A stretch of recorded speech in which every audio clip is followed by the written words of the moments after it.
Good morning. Today is February 20, 2025, 6:40 a.m. Kaalis lang ng asawa ko. At ang sakit ng braso ko because kahapon nagkaroon pa COVID booster shot na rin ako. Because after ko nang nagpa-validate ng COVID vaccine certificate ko from Philippines para mailagay dito sa Medicare. So, part of my requirement ay lang may booster shot at merong influenza shot. Pero wala pang influenza shot dahil by April pa ang roll out dito sa New South Wales. I don't know kung dito lang.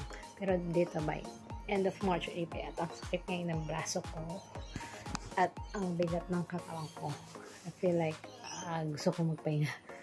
Ganon yung side effect sa akin nung latest COVID booster shot. So yun, pahinga muna ako. May update ko kayo, baka maging okay after. Bigot ng katawan ko, ang sakit ng braso ko.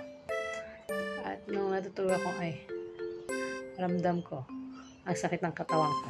Buong katawan ko. Yun siya. Kasi, salamat mga kalili. See ya.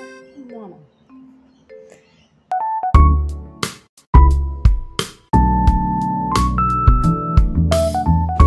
Thank you for tuning in and see you on my next videos.